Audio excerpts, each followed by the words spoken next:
Hi guys, welcome back to Elephants in the Room. Ignore my voice. And obviously if you're watching this, if you're not watching this and you're just listening to this, you can envision. But I've been very sick for the last 3-4 days. I got a really bad cold. I thought it was tonsillitis. It's not tonsillitis. I think it was just a really bad cold. But I'm probably going to have to blow my nose 900 times within this episode, so I'll have my editor cut that out. But if my voice sounds a little weird, that's why. And if my nose looks a little red, that's why. But the show must go on because I love you guys, and I'm actually batch filming a ton of episodes over the course of the next couple days because I'm leaving for Europe, and I'm going to be in Europe for a month. So I want to continue to spend time with you guys every week. So yeah, I hope you guys had a good week. And I hope that the episodes that I've been doing have been resonating with you guys and that you like them. And I always want to walk with an open heart in the sense of I want to know what you guys want me to talk about and what you guys are struggling with. Flood me with comments, DMs, and just let me know. Leave me a message. I think you can actually, I have a little option on Spotify and Apple Music where you can leave me a message.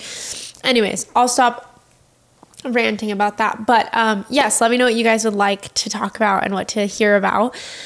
But yeah, without further ado, let's get into today's episode.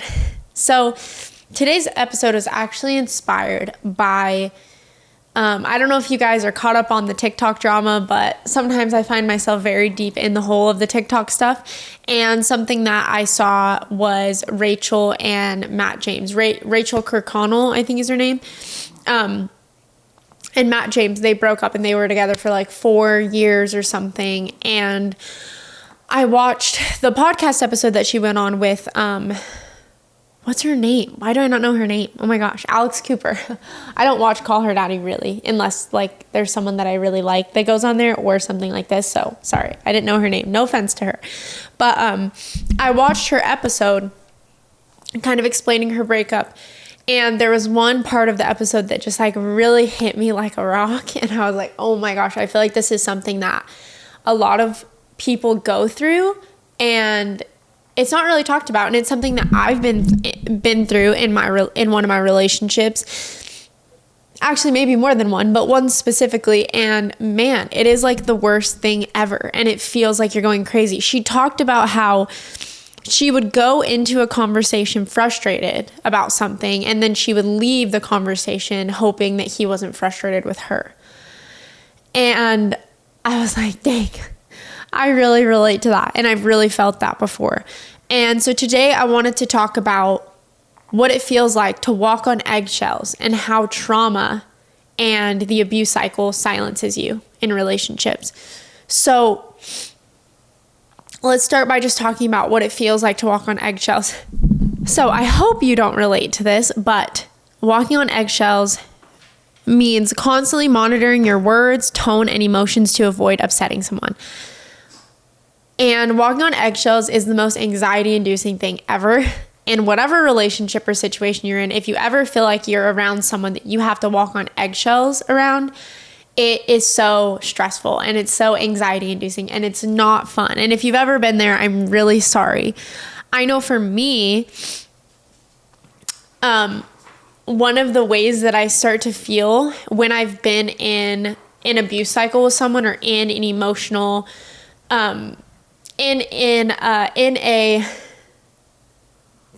let my brain work. In a emotionally toxic cycle and or relationship, I would literally shut down. My body would shut down. I've always described it. When I wanted to express my feelings or my emotions, I would start to feel this ball of yarn in my throat. like literally to the point where it felt like I was like choking and that I couldn't speak. And any time that I ever tried to stand up for myself or share my feelings or share how I felt, it was like I literally physically felt like silence. Like I felt like my throat wouldn't let me talk and my throat would feel like it was closing. And still to this day, sometimes I feel that way. It's like a trauma response. My body like literally shuts down.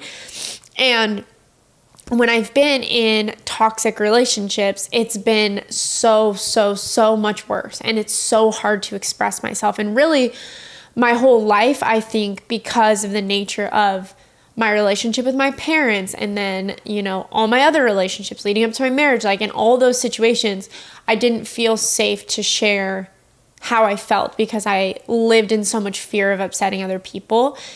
And that was rooted in my trauma, but then it got even worse when I was in toxic relationships because I just felt like I had to keep the peace and I had to walk on eggshells. And so that's something that my body would like literally physically do. And one of the things that was so hard for me when I feel like I was in those emotionally abusive relationships and toxic relationships is that I would leave conversations feeling okay, and then days or hours later, I would be like, wait, what? Like, what even happened? Wait, I'm actually mad. Wait, actually, why did I apologize? Like I would literally feel like so confused. And that's one of the symptoms of being gaslit, but we're going to talk about it all. So, like I said, I think that we can feel like we have to walk on eggshells with anyone who is unhealthy and or is toxic, or if you're in an emotionally abusive relationship or unhealthy relationship, you're going to feel that way. You're going to feel like you need to walk on eggshells around them.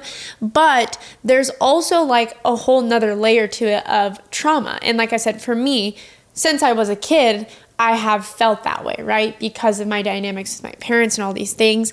But I want to talk about how trauma physically silences you. I thought this was crazy. When I was doing research about this shook me up. If you've been in a relationship where your emotions weren't safe, your body starts shutting down your voice before you can even speak. And it's literally the nervous system's response. Instead of fighting or fleeing, your body freezes. You go numb, you shut down, and suddenly the words won't come out. You might feel like your throat is closing up, your chest getting tight, and this brain fog comes over you. And I want to tell you right now, it's not just in your head. That is a survival mechanism. Your body has learned that expressing itself means danger, so it stops before you can even try.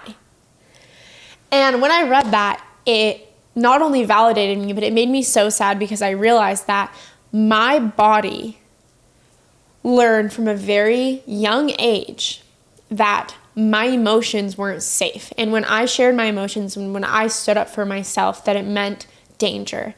And then entering into a toxic and unhealthy relationship made that even worse. It suppressed my emotions so deeply, and I never ever felt like I could stand up for myself. I remember when I exited that really unhealthy relationship, one of the things that my therapist had me do was write that person a letter and pretty much expressing all of the ways that I felt throughout the relationship and all of the ways that I was hurt and all of the ways that I felt like I couldn't share, all the emotions that built up and that were living within me that I could never share because I physically could not speak up. I couldn't share my pain, my sorrow, my frustration, my anger, I couldn't physically share it. And so it was just all this pent up emotion and pent up pain that I never felt safe sharing.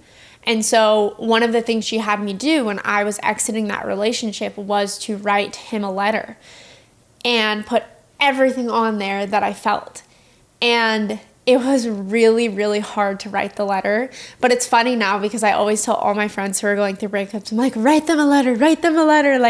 Because it's so good to physically write down how you feel, especially if you struggle with freezing because you're in an unhealthy relationship or unhealthy situation as to where you don't feel like you can share how you feel and you feel like you have to walk on eggshells, it's so empowering to write everything down on paper. Now that doesn't make it not scary, that doesn't make it not hard, but anyways, sorry guys, Coco was trying to make me play fetch with her. But yeah, so I wrote this letter, and let me just tell you, it was really hard to write the letter, and it took me a couple weeks. And then when I finally did write the letter, I decided that I wanted to read it to him. And in that relationship, the whole course of our relationship, he always made me feel like I was the reason that it didn't work and that there was something wrong with me. And, but yeah, in that relationship, I always felt like it was my fault. And every time I ever presented an issue and or the way that I was hurt by something that he did, I felt like he turned it around on me. And so for so long, I just suppressed so much of what I felt and so much of the pain that I'd gone through. And so I put it all on this letter. And when I put it all in this letter, I decided to read it out to him on one of the final times we saw each other. And man, was it invalidating, because I read this man, the letter, pouring out my whole heart and soul to him as to why I was hurt and all of the pain that I had had, and finally for once expressing my emotions when I had endured and heard him and all his emotions and feelings the whole time. When I finally stood up for myself and shared my heart and shared how I felt, which took a lot of bravery, he turned to me and said, he said, you know the part in that letter where you talk about your childhood trauma? You should work on that. Maybe you'd be happier. I don't remember the exact words, but something along that line. And it was like, dang. So of this whole letter, everything I read, you're not going to take any accountability, validate me, apologize to me. You're just going to tell me it's my fault. And it was super invalidating and it sucked. But all of that to say, it was so empowering for me to share how I felt finally. And it didn't have to do anything with him, and just with me finally sticking up for myself and sharing my heart. But yeah, I just think it's so crazy that trauma can like physically silence you, and being in an emotionally abusive and or toxic relationship silences you because your body goes into freeze. And it's crazy because I think when you begin the relationship, typically it's so much less severe than it is towards the end. And it's almost like throughout it, we don't really realize how bad that it's gotten until we start to talk about some of the conversations we had or talk about some of the things. And then like our brain is like, oh my gosh, wait, that's so bad. And I feel like that's such an effect of gaslighting, is that when you're in it, it feels so normal to you. And it's really hard to see it for what it is. But then when you really step out of it and you start to talk to people and you start to like not be so emotionally attached to said person or said relationship, you're like, oh my gosh, that was like not okay. But like when you're in it, it doesn't feel like that. So that's why, all of that to say, that's why that episode that Rachel Kirkconnell had with Alex Cooper inspired me to make this, because I was like, I feel like this is something that a lot of people go through, but it's really, really confusing amidst it. And even when you get out of it, it's like you're still trying to make sense of it. And it's something that really happens a lot in relationships, and it's so sad. And it doesn't mean, I think people love to throw around the word gaslight, and they love to throw around all these big words. And even though I think it's so awesome that we're at a place in the world and on social media that we do feel more comfortable talking about these things, I also think that it's dangerous because people also just like to like use those words for views. They misuse those words. Like, we're all a little bit misinformed, and like, I'm no expert, and I always preface my episodes with that. I always try to angle these episodes not in a sense of like, here's a perfect clear-cut answer and here's a perfect clear-cut,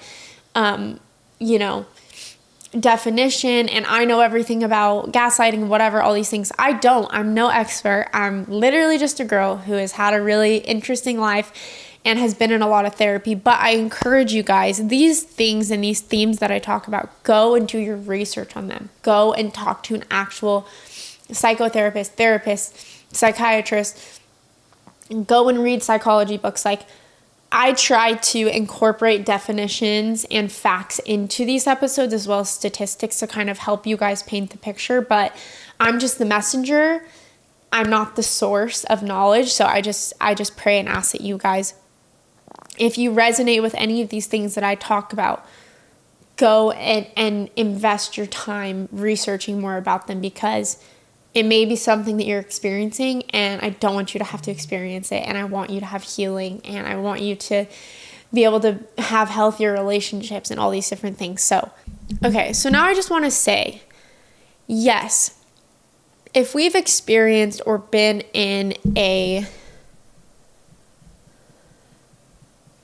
relationship where our emotions haven't felt safe, we can carry that over into new relationships that maybe aren't unhealthy or aren't toxic, even if there are unhealthy parts or dynamics within them, because we carry over our trauma, we carry over our coping mechanisms and our PTSD and all these things that we go through. All we know is what we've been through. So oftentimes when we get out of an emotionally abusive or toxic relationship and we enter into a new relationship, even if it does have some healthy dynamics, we can bring some of our unhealthy dynamics into it. So I want to talk about like a way that you can kind of tell in a relationship, is this me? Is this my trauma? Or is this relationship actually unhealthy or toxic? Is if you constantly feel anxious about speaking up, or like you have to rehearse your words perfectly before talking, that's a sign of an unsafe dynamic. Now, you can always look inward and say, is this an insecurity? Is this a fear from my past relationships or my past situations? And sometimes it's hard to identify and recognize, but let's talk about a couple of these gut checks that I came up with to kind of help you maybe lean towards figuring out if you're in a toxic emotional cycle with someone in a relationship. Okay, do you feel relieved when a conversation is over, but then hours later realize you're upset? That is something that I definitely went through. It was like in the moment, in the conversation, I was relieved at the end of it, and it felt like even though we didn't come to a solution, and even though my feelings weren't really validated or heard, at least we were okay or semi-okay. But then later I would look back at the conversation and be like, what? Like, what just happened? Why did I allow that? Like, that wasn't okay. And we're going to talk about the abuse cycle, which ties into all of this. But first, let's just go through these yes or no questions to maybe help you start to wonder and kind of see where you're at. Do you replay arguments in your head over and over, wondering if you overreacted? Oh, that is the worst. That is the worst. When you feel hurt by someone or something and you share your emotions and or your feelings with someone from a pure, genuine place of wanting to be heard and understood, and then you spend the whole rest of your day wondering if you overreacted, wondering if you shouldn't have said anything. That's not good. Do you feel like you can never win a conversation, that no matter how you say something, it always gets turned back on you? So like you try so hard to customize and perfect your delivery in conversations rather than just like authentically sharing your emotions and your heart. I think there's a way to approach conversations in a way that's not attacking and not defensive, but you shouldn't have to perfect your words in a relationship. You shouldn't have to perfect your delivery to make it perfect in fear of it not being received well.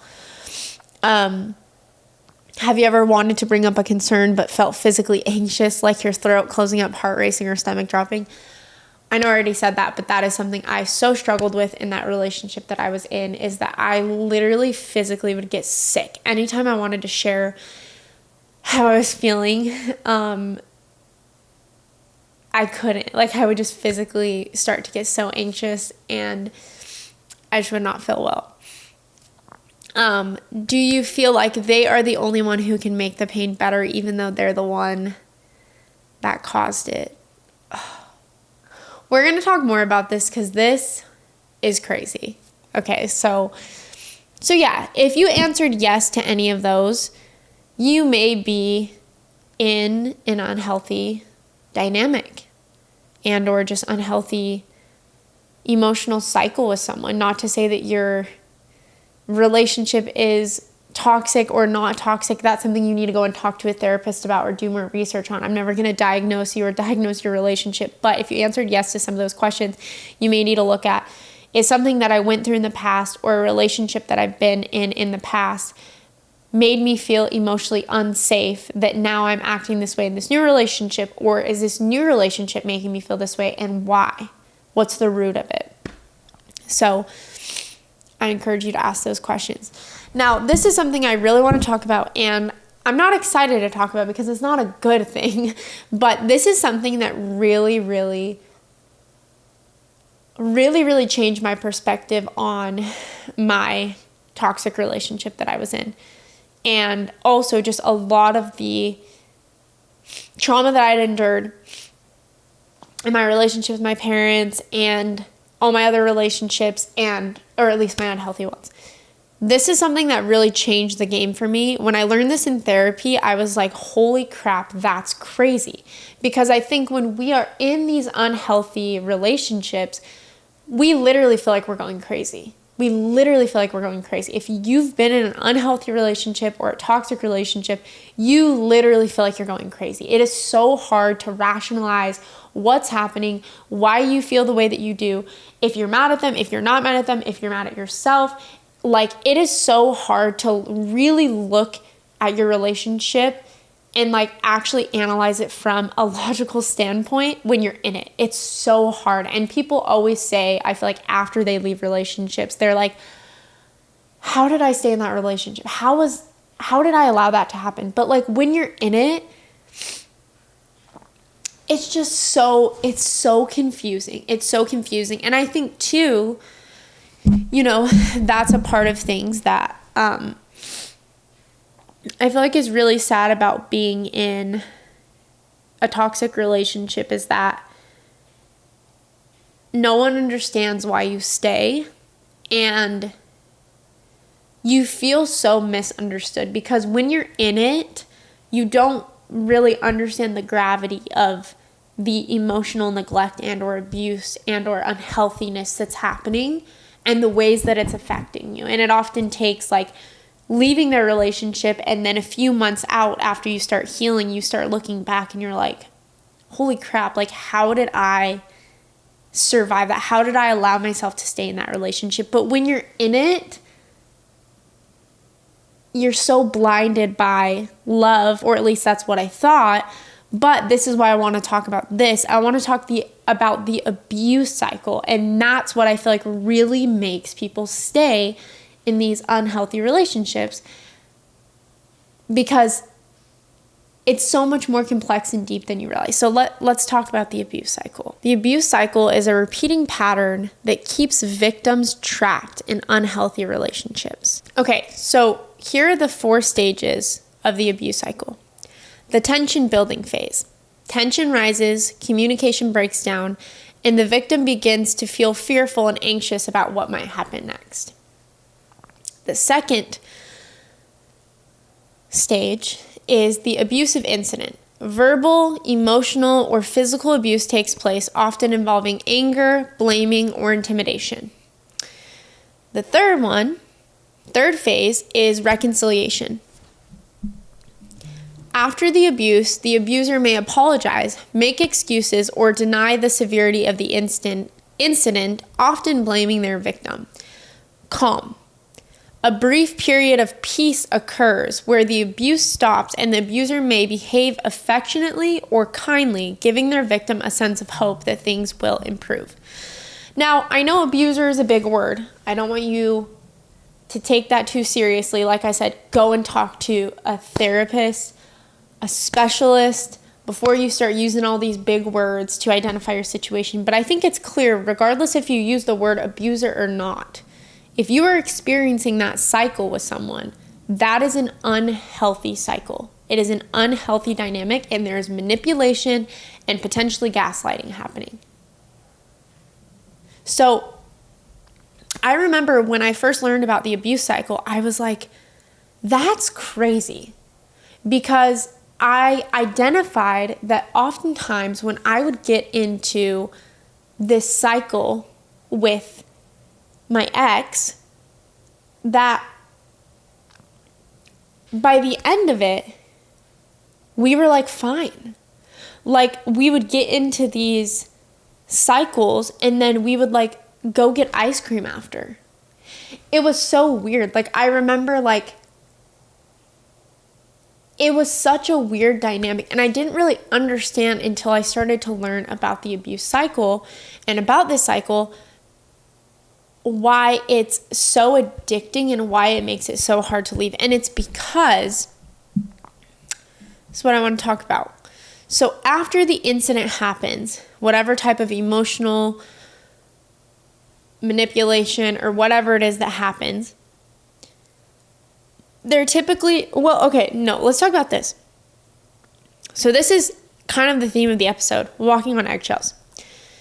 When you're in an unhealthy relationship and you start to feel the tension building, you start to feel kind of this unspoken tension, like you're so aware of that person's emotions. You feel the tensions rising.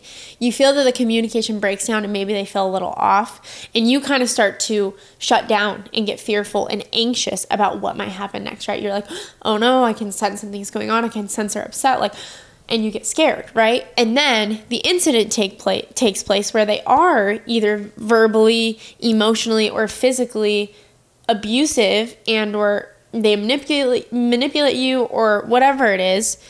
They use anger and blaming and intimidation. Then they apologize quickly, or they deny it. They deny the severity of this situation, or they blame you for what they just did. And then calm. A brief period of peace occurs where the abuse stops and the abuser may affectionately or kindly giving their victim a sense of hope that things will improve. So it's crazy because the honeymoon phase, apologies, love bombing, promises to change. So it's crazy because when you go through this cycle, this unhealthy cycle with someone, you can become trauma bonded to them. So trauma bonding is when your brain connects pain and relief to the same person. This is crazy because I remember when I went through the biggest heartbreak of my life and I was so physically, mentally, and emotionally unwell, and I finally distanced myself from that person. I literally remember laying on the couch, screaming, crying, being like, even though they're the one that caused this pain, they're the only ones that can make it better. It literally felt like that. It felt like nothing I did, or nothing that anyone else did, or nothing that anyone else said could comfort me other than them, even though they're the ones that made me feel uncomfortable in the first place. They're the ones that hurt me in the first place. And that concept is crazy, and it messes with your mind so much.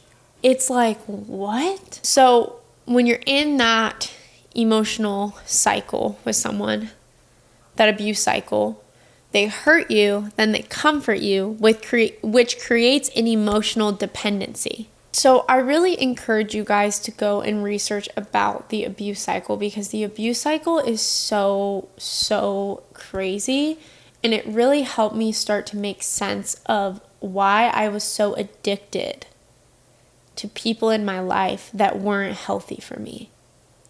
When I understood that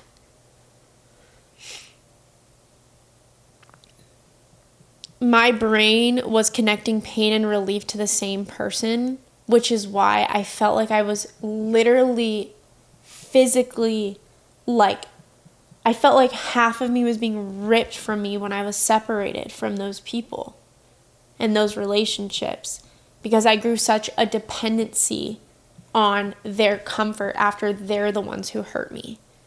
And that's the abuse cycle. And that's an unhealthy dynamic and an unhealthy cycle that you actually have to walk out of the relationship from and have no contact and start healing to even be able to recognize. And I think that's part of the reason why unhealthy relationships are so enticing for people, because it feels like this intense love.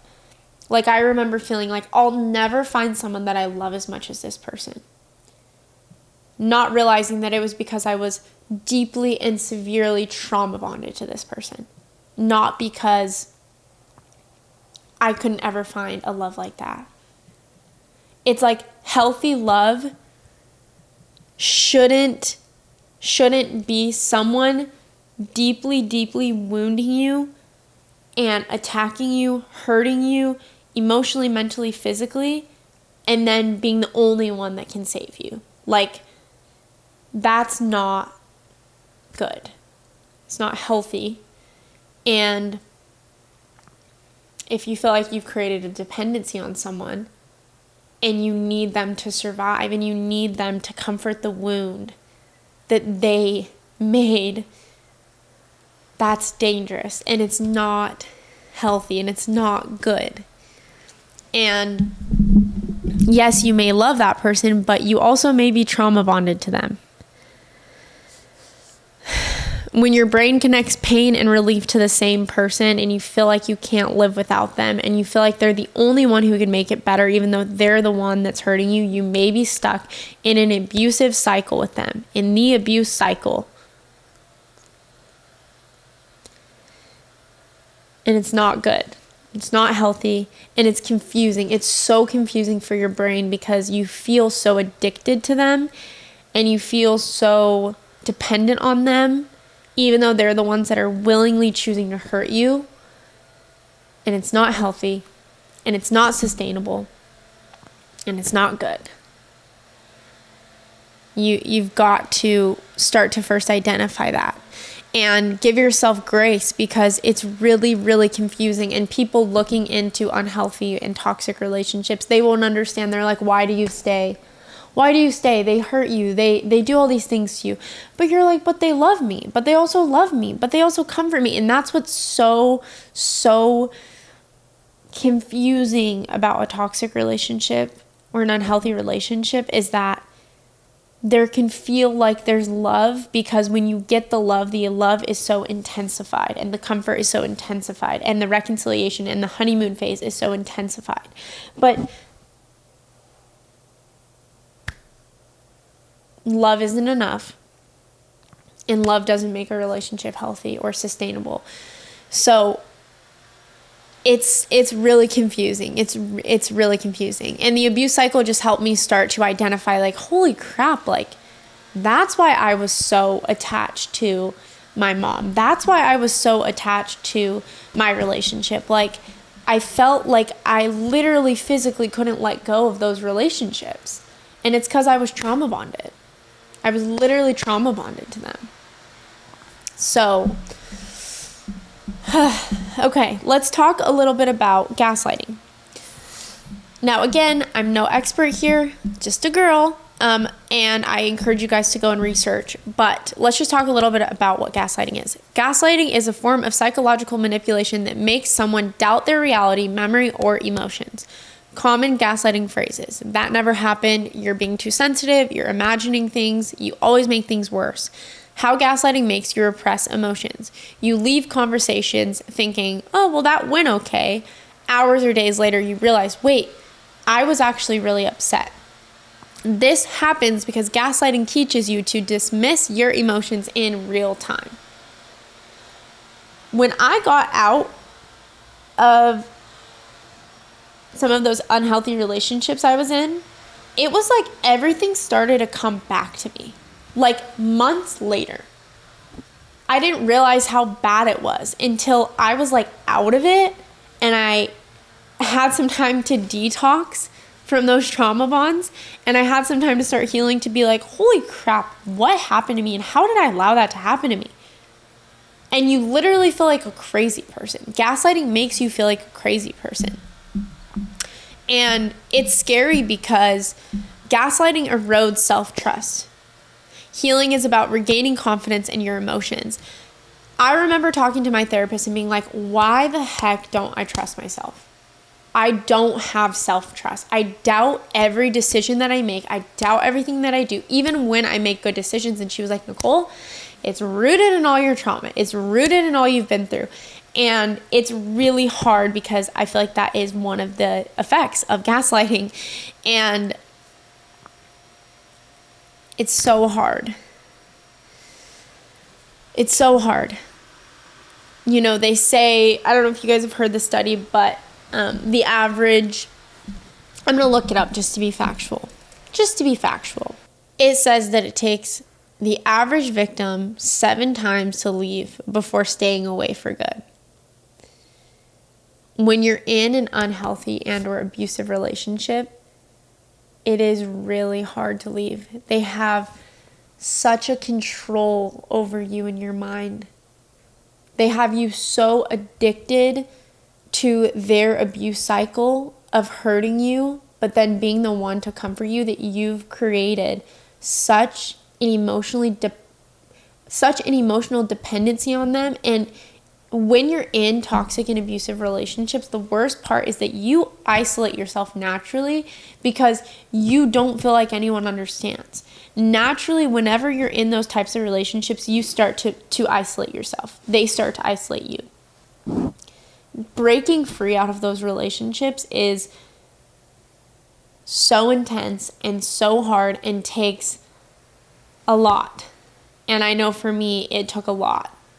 It took a lot of times of attempting for me to walk away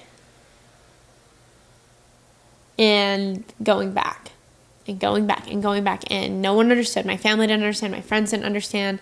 They thought I was stupid. And when you get out of a unhealthy relationship, it can feel like you're stupid. It can feel like you're an idiot. Why did you waste so much time?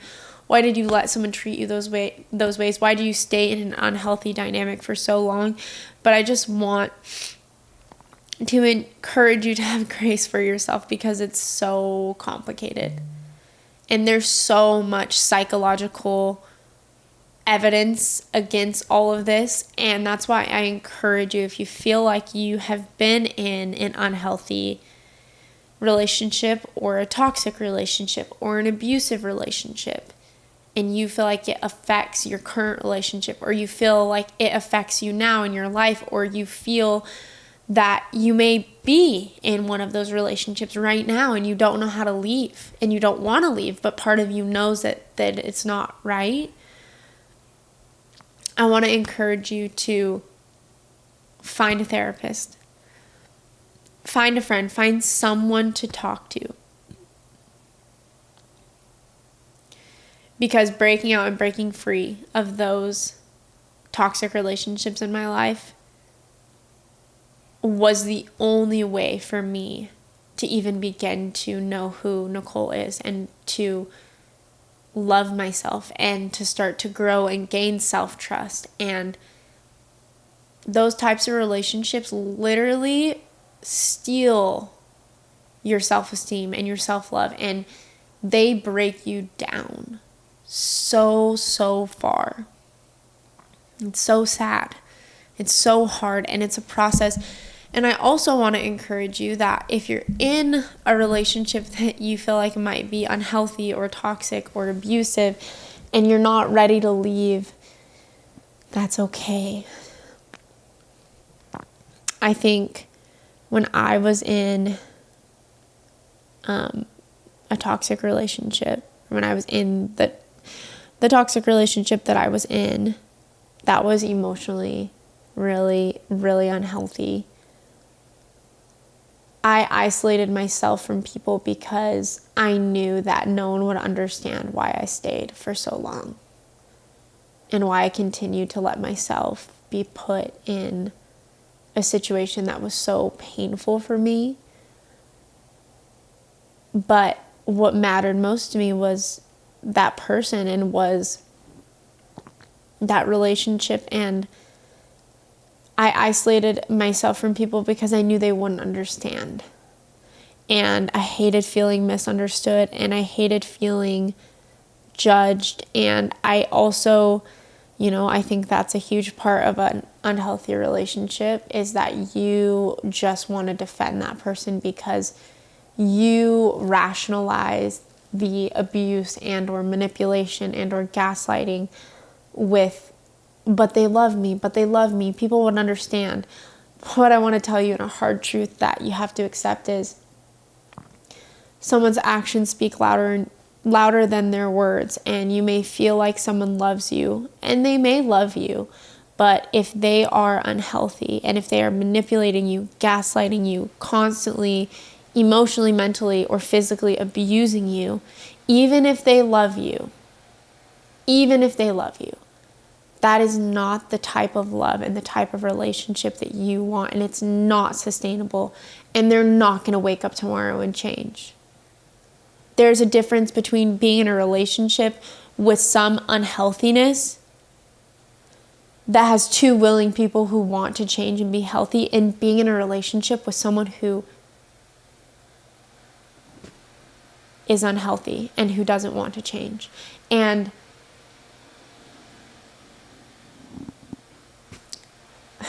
it's just so hard. The person that you love and the person that claims they love you shouldn't have you in fight or flight the whole relationship. You should feel that you are safe to share your emotions and your heart. You shouldn't be stuck in an abuse cycle with them. You shouldn't be being gaslit or manipulated constantly. It's going to take a lot for you to gain the self-confidence and the self-love to step away from that relationship. But if you feel like the person who hurts you is the only one that can help you, you're stuck in a cycle.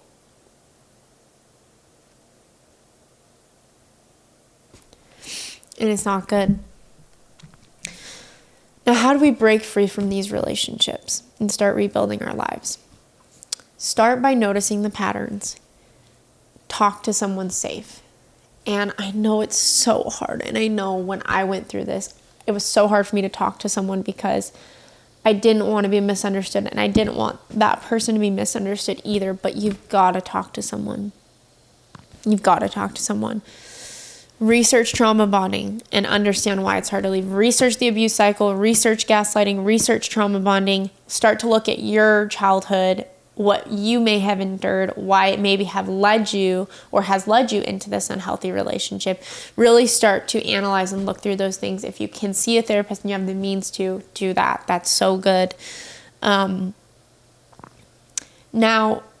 also just give yourself grace. It's okay to stay in it. It's okay to stay in an unhealthy relationship. It's okay to stay in a toxic relationship. It's okay to stay in an abusive relationship. And you don't have to beat yourself up. Don't to feel shame. But until you walk away, until you step away, until you break free, you're never going to be able to have the love, respect, and kindness from someone and for yourself that you deserve. You deserve a better life. So you can stay in it as long as you need to. And sometimes you need to, because you need to exhaust every avenue before you walk away. And if you need to do that, that's okay. But I just encourage you that it's not that I wish I would have left those relationships sooner. It's that in a way, yes, I wish I would have, but I know now looking back that I had to go through all of that to be able to leave and not ruminate or regret or whatever. But you can stay as long as you want to, but it's not helping you, it's only hurting you. And when you really break free and start to get out of that addictive trauma bonding cycle that you're in with them, you'll start to heal and you'll start to love yourself. And you don't need them to heal. You don't need them to heal. You don't need them to heal. If the person who hurts you is the only one who can make you feel better, and you don't feel emotionally safe to share your emotions with them, and your body's in fight or flight, and you feel like you're at an all-time low, and you can't rationalize leaving because you think they love you and you think you'll never find someone like them, and you feel addicted to them even though they're the ones hurting you. You just deserve more than that. That's not a healthy love. And you need someone who's willing to change and someone who's willing to get healthy on their own for their own life, which will then reflect in the relationship. And same for you. Now, if you've left one of these relationships, but you still feel broken, give yourself time. It feels like a death. When you're trauma bonded to someone, or when you walk out of an unhealthy relationship that you've created a dependency on them,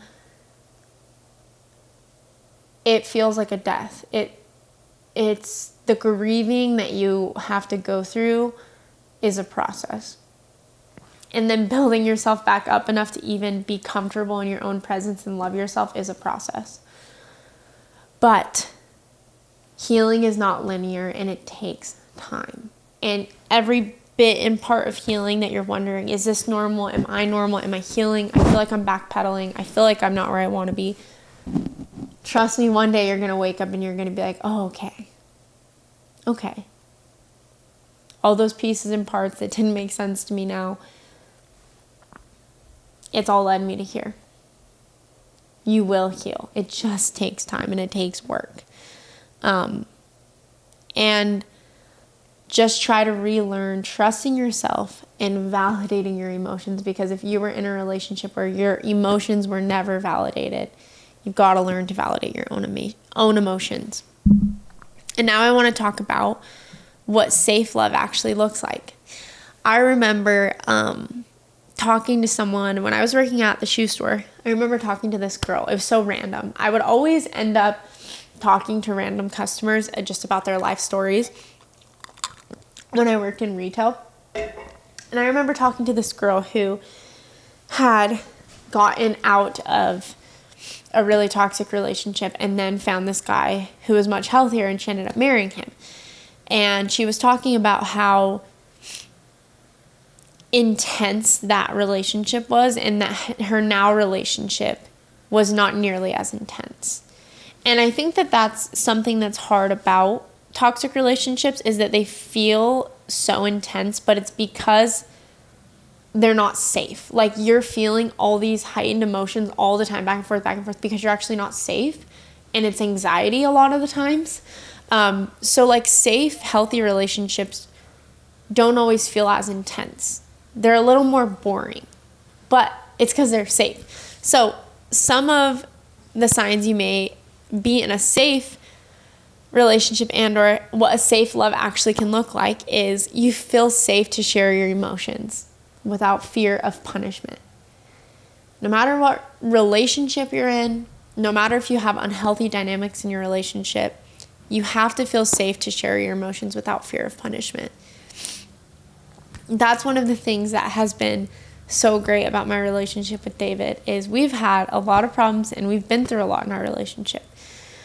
And we both have trauma and all these different layers, but David has never made me feel crazy for the way that I feel. He's always validated my emotions. And because I've never experienced that in any of my other relationships, that was such a crazy shift for me to have. But feeling safe to share your emotions is so important. Your voice should be heard and valued even when you disagree in a relationship. You don't have to over-explain or defend your feelings. I'm such an over-explainer, and I feel like I've gotten a lot better at that. But if you feel the need to over-explain your feelings all the time, I hope that you heal from that and start to not feel like you need to do that. You leave conversations feeling understood, not drained. Your peace is just as important as theirs. So, yeah. This was kind of a heavy episode, and again, I hope that you didn't resonate with any of this, and that you haven't ever been in an unhealthy relationship. But if you have, or you feel like you've had to walk on eggshells in any of your relationships, I'm sorry. And you're not alone. And I know you may feel crazy, but you're not crazy. You're not. And it's really complex and it's really confusing. And so I just encourage you guys. I'm just the messenger. I'm just a girl who shares her experiences and wants to point you guys in the right directions towards healing. But if you can, do your research on any of these things, see a therapist. I encourage you to do that. Pray, spend time with God, start journaling these things out, and yeah, just know you're not alone. Well, I love you guys so much. I hope you guys enjoyed today's episode and hope you guys feel heard, seen, or validated. I love you guys so much, and I will talk to you guys next week. But before I close out this episode, I have to say my little spiel. I always forget. If you guys would like to support this episode, you can rate and review it on Spotify or Apple Music. You can share it on your story. You can subscribe to my YouTube channel, give it a thumbs up, leave a comment, leave a review, all the things. And yeah. Yep. I'll close this episode out by saying what elephants are in your room. My name is Nicole, and I will talk to you guys next week.